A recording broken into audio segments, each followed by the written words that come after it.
Hello friends, today we will study about the pharmacotherapy in case of gestational diabetic patient.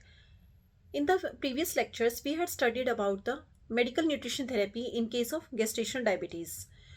उसमें क्या होता है कि अगर हमारे पास कोई भी पेशेंट आती है जिससे गेस्टेशनल डायबिटीज़ डिटेक्ट होता है तो हम उसमें सबसे पहले क्या करते हैं, मेडिकल न्यूट्रिशन थेरेपी देते हैं। ठीक है। मेडिकल न्यूट्रिशन थेरेपी को हम 2 वीक्स तक फॉलो करेंगे। उसके बाद हम देखते हैं कि 2 आवर्स के बाद पोस्ट पेरेंडियल ब्लड शुगर कितना है पेशेंट का। अगर उसका level less than equal to 120 mg/dl हो जाता है then we will continue with the medical nutrition therapy along with the physical exercises. लेकिन अगर पेशेंट का 2 आवर्स का पोस्ट पेरेंडियल ब्लड शुगर का level more than equal to 120 mg/dl है तो हम पेशेंट को बोलेंगे कि आपको मेडिकल न्यूट्रिशन थेरेपी के बावजूद भी आपका ब्लड शुगर कम नहीं हो रहा है, तो we will opt for pharmacotherapy. Pharmacotherapy में हम क्या करते हैं, फार्मेकोथेरेपी में ड्रग ऑफ चॉइस रहती है, वो होता है इंसुलिन। लेकिन अगर 20 वीक्स ऑफ गेस्टेशन के बाद देखें तो हम पेशेंट को मेटफॉर्मिन भी दे सकते हैं। ठीक है, पेशेंट को आप metformin after 20 weeks of gestation दे सकते हो। वैसे ओरल हाइपोग्लाइसेमिक एजेंट्स कॉन्ट्राइंडिकेटेड होते हैं इन प्रेगनेंसी। कॉन्ट्राइंडिकेटेड क्यों होते हैं? क्योंकि एक तो इसमें क्या होता है, लाइक मोस्ट कॉमनली ग्लाइब्यूराइड है या ग्लार्जिन है, ये क्या करते हैं, जाके एक्ट कर देते हैं किस रिसेप्टर्स पे, इंसुलिन लाइक रिसेप्टर्स को एक्टिवेट कर देते हैं, तो जिससे मैक्रोसोमिया होने के चांसेस ज़्यादा होते हैं। साथ में ये बेबी की ग्रोथ पे भी इफेक्ट कर रहे हैं, मैक्रोसोमिया भी कॉज कर रहे हैं और माइटोजेनेसिस एक्शन भी होता है इनका। इसलिए हम ऑरल हाइपोग्लाइसेमिक एजेंट अवॉइड करते हैं और अगर यूज़ करते हैं तो मोस्ट कॉमनली मेटफॉर्मिन यूज़ किया जाता है। ठीक है, तो इसको 20 वीक्स ऑफ गेस्टेशन के बाद ही स्टार्ट किया जाता है, उससे पहले नहीं स्टार्ट करते। तो ड्रग ऑफ चॉइस इसलिए इंसुलिन है। इंसुलिन को हम क्या करते हैं, इंसुलिन जैसे ही अगर हमें गेस्टेशनल डायबिटीज मेलाइटस किसी भी वीक्स ऑफ गेस्टेशन पे डिटेक्ट होगा तो you can start insulin at any weeks of gestation. ठीक है, मेटफॉर्मिन जो हम दे रहे हैं पेशेंट को वो 500 mg की डोज से स्टार्ट किया जाता है and it can be titrated maximum up to 2 grams per day. अगर किसी पेशेंट को इंसुलिन दे रहे हैं हम और जो कि आफ्टर 20 वीक्स ऑफ गेस्टेशन बहुत ज़्यादा उसका अमाउंट देना पड़ रहा है इंसुलिन का, तो हम क्या करेंगे, उसमें मेटफॉर्मिन को ऐड कर सकते हैं। ठीक है, मेटफॉर्मिन में क्या है कि मेटफॉर्मिन में लेस चांसेस हैं as compared to insulin, less chances हैं हाइपोग्लाइसीमिया के एंड वेट गेन के। ठीक है, अगर कोई पेशेंट हमारे पास मेटफॉर्मिन पेशेंट आती है जिसको हम मेटफॉर्मिन दे रहे हैं, जिसकी मैक्सिमम डोज अगर 2 grams पर डे से ऊपर हो गई है और साथ में मेडिकल न्यूट्रिशन थेरेपी हम कंटिन्यू कर रहे हैं, उसके बावजूद भी पेशेंट को उसका शुगर लेवल डिक्रीज नहीं होता तो हम पेशेंट को इंसुलिन स्टार्ट करते हैं। ठीक है, ये आपका मतलब आपने देख लिया कि ड्रग ऑफ चॉइस इंसुलिन है। अगर ओरल हाइपोग्लाइसेमिक एजेंट स्टार्ट करना है तो वो after 20 weeks of gestation start किया जाएगा and that the drug can be used as only metformin. ठीक है, मेटफॉर्मिन के साइड इफेक्ट्स क्या हैं? नोजिया है, डायरिया है, स्टमक पेन है, हर्टबर्न हो सकता है पेशेंट को एंड सीरियस साइड इफेक्ट्स क्या है, लैक्टिक एसिडोसिस हो जाता है एंड हाइपोग्लाइसीमिया। ठीक है, अगर कोई पेशेंट हमारे पास आता है, ये गवर्नमेंट ऑफ इंडिया की गाइडलाइंस को फॉलो कर रही हूँ मैं इसमें सारे में, तो उसमें ऐसा दिया गया है कि अगर if 2 hours post prandial blood sugar level किसी पेशेंट का मोर देन 200 mg/dl है देन हमें पेशेंट को स्टार्टिंग डोज ऑफ इंसुलिन क्या रहेगी, उसमें 8 यूनिट्स इंसुलिन स्टार्ट करनी पड़ेगी। ठीक है, 8 स्टार्टिंग डोज ऑफ इंसुलिन रहेगी और उसके बाद आप टाइट्रेट करते रहेंगे। अगर किसी पेशेंट में more than equal to 20 units per day insulin आप यूज कर रहे हैं या metformin more than 2 grams per day use कर रहे हैं तो पेशेंट को हायर सेंटर के लिए रेफर कर देंगे।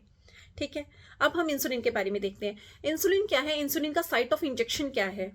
Site of injection, insulin injection होता है एक तो सबक्यूटेनियस लगाया जाता है और इसकी साइट होती है ओवर द एब्डोमेन या फ्रंट और the lateral expect of thighs.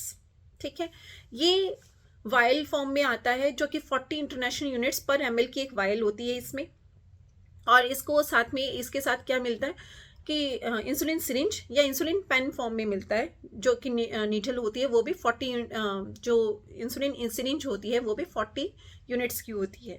ठीक है, और ये सिंगल यूज़ की होती है।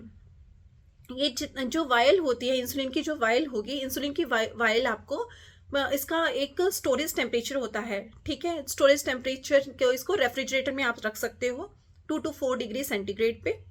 ठीक है, और इसको आप रेफ्रिजरेटर में रखोगे, लेकिन रेफ्रिजरेटर में रखोगे not in the upper box में नहीं रखोगे, उसके डोर में रखोगे रेफ्रिजरेटर के, ठीक है। और अगर आपने उसमें उसके अपर बॉक्स में फ्रीजर में रख दिया है, तो वायल खराब हो जाएगी and it should be discarded, ठीक है। अगर आप रूम टेम्परेचर पे आप वायल को रख रहे हो तो 25 to 30 डिग्री सेंटीग्रेड पे रख सकते हो and it should be avoided for the sunlight, direct exposure to sunlight, ठीक है। कोई भी अगर आपने इंसुलिन की वायल ओपन कर ली है, ओपन करने के बाद विद इन 1 मंथ आपको यूज करनी पड़ेगी। अगर आपने विद इन 1 मंथ उसे कंप्लीट नहीं किया तो इट शुड बी डिस्कार्डेड, ठीक है। ये इसके कुछ इंसुलिन के आपको प्रिकॉशंस हैं, वो आपको याद रखने होंगे। उसके बाद अब इंसुलिन का होता क्या, कैसे किस तरीके से आप इंसुलिन की थेरेपी स्टार्ट करेंगे। आपके पास पेशेंट आई, प्रेग्नेंट फीमेल है। सबसे पहले हम स्टार्टिंग से देखेंगे कि कोई प्रेग्नेंट फीमेल है जिसे गेस्टेशनल डायबिटीज मेलाइटस डायग्नोज हो गया है, उसको हम सबसे पहले क्या देंगे, मेडिकल न्यूट्रिशन थेरेपी देंगे फॉर 2 वीक्स, ठीक है। उसके बाद हम पेशेंट का हम क्या देख रहे हैं, 2 आवर्स का पोस्ट पेरेंडियल ब्लड शुगर देख रहे हैं आफ्टर 2 वीक्स, ठीक है। अगर वो लेस देन 120 mg/dl है तो continue with the medical nutrition therapy along with the physical exercises. लेकिन अगर उसका level 2 hours post prandial blood sugar का level more than equal to 120 mg/dl है तो हम क्या करेंगे, इंसुलिन थेरेपी स्टार्ट कर देंगे। और इंसुलिन मोस्ट कॉमनली इंसुलिन क्या यूज होता है, pre mixed human insulin use किया जाता है, ठीक है। दैट इज 30:70 की रेशियो में। तो 30:70 का क्या है कि 30 मिनट्स बिफोर ब्रेकफास्ट दिया जाता है इंसुलिन, ठीक है, वंस ए डे, ठीक है। आपने सबक्यूटेनियसली इंजेक्शन लगा दिया 30 मिनट्स बिफोर ब्रेकफास्ट, ठीक है, आपने लगा दिया। उसके बाद डोज ऑफ इंसुलिन कैलकुलेट करनी है आपको किसके according to the blood sugar level. तो इसमें क्या है, अगर ब्लड शुगर का लेवल 120 to 160 mg/dl है तो आप 4 यूनिट्स इंसुलिन देंगे। अगर 160 to 200 mg/dl है तो आप 6 यूनिट्स इंसुलिन देंगे। मोर देन 200 mg/dl है तो आप 8 यूनिट्स इंसुलिन देंगे, ठीक है। उसके बाद आप पेशेंट का fasting blood sugar and 2 hours post prandial blood sugar on the 3rd day आप देखोगे, ठीक है। मतलब आपने ये दे दिया, उसके तीसरे दिन आप देखोगे कि उसका फास्टिंग ब्लड शुगर क्या है और पोस्ट पेरेंडियल ब्लड शुगर क्या है।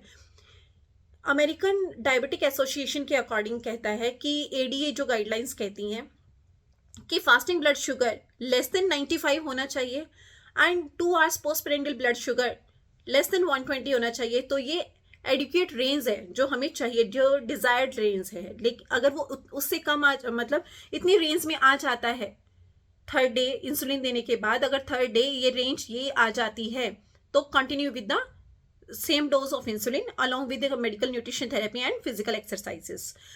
लेकिन अगर 2 केस ऐसे होते हैं कि अगर फास्टिंग ब्लड शुगर का लेवल लेस देन 95 आ जाता है लेकिन 2 hours post prandial blood sugar का level more than 120, more than equal to 120 mg/dl रहता है तो आप क्या करेंगे, तो हम क्या करेंगे, डोज ऑफ इंसुलिन इंक्रीज कर देंगे by 2 units in the breakfast time. Pre breakfast में आप 2 यूनिट्स इंसुलिन ऐड कर दोगे, साथ में मेडिकल न्यूट्रिशन थेरेपी देंगे और प्लस फिजिकल एक्सरसाइजेस चलेंगी।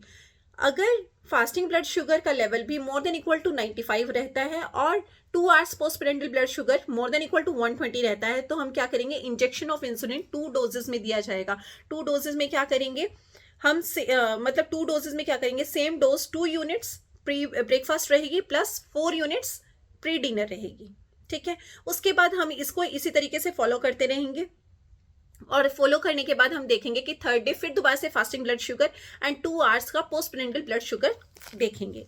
उसके बाद हमने देखा कि अगर या तो वो नॉर्मल हो जाएगा, fasting blood sugar level less than 95 हो जाएगा, 2 hours post prandial blood sugar less then 120 हो जाएगा, तो हम कंटिन्यू उसी डोज के साथ रहेंगे with medical nutrition therapy plus physical exercise. लेकिन अगर इनमें से ये केस होता है कि less than fasting blood sugar less than 95 रहता है plus 2 hours post prandial blood sugar more than equal to 120 रहता है, या फिर दूसरा सिनेरियो हो सकता है कि fasting blood sugar more than equal to 95 plus 2 hours post prandial blood sugar more than equal to 120 mg/dl रहता है। तो इन दोनों सिनेरियोज में हम क्या करेंगे, हमें डोज को चेंज करना पड़ेगा according to the level of sugar level किस टाइम हमें किस चेंज के लिए देखनी है। 2 यूनिट्स आप ऐड करेंगे प्री ब्रेकफास्ट में अगर पोस्ट पेरेंडियल ब्लड शुगर उसका ज्यादा होता है, ठीक है। और 2 यूनिट्स इंसुलिन हम ऐड करेंगे प्री डिनर में अगर उसका फास्टिंग ब्लड शुगर बढ़ा हुआ होता है। ठीक है, अगर पोस्ट प्रेनेंटल ब्लड शुगर बढ़ा हुआ होता है तो प्री ब्रेकफास्ट में आप 2 यूनिट्स ऐड कर दोगे। अगर फास्टिंग ब्लड शुगर बढ़ा होता है तो आप प्री डिनर में 2 यूनिट्स ऐड कर दोगे इंसुलिन की। ठीक है, and continue with the dose till the desired level of fasting blood sugar and 2 hours of post parental blood sugar level gets achieved respectively. ठीक है, तब तक हमें ऐसे ही चलाना है। तो ये थी इंसुलिन थेरेपी कि आपको किस तरीके से इंसुलिन के लेवल को मैनेज करना है। अब हमें ये भी पता है कि इंसुलिन की वजह से हाइपोग्लाइसीमिया भी मोस्ट कॉमनली हो जाता है। तो जो भी पेशेंट हमारे पास इंसुलिन लेने वाली होती है उसको हमें पेशेंट को काउंसिल करके भेजना है कि उसे घर में इन हैंड अपने पास हैंडी टाइप की ग्लूकोज का या जैगरी पाउडर ये अपने पास रखनी है, ताकि अगर पेशेंट को हाइपोग्लाइसीमिया फील होता है तो उसे इंस्टेंटली लेने के लिए बोलना है। और उसे कैसे लेना है, किस तरीके से हाइपोग्लाइसीमिया पता चलेगा, हाइपोग्लाइसीमिया में होता क्या क्या है, क्या क्या सिम्टम्स होते हैं। ठीक है, एंड हमें उसको आगे ट्रीट कैसे करना है फर्दर, वो हम नेक्स्ट लेक्चर्स में पढ़ेंगे। So stay tuned and kindly subscribe and share my channel. Thank you.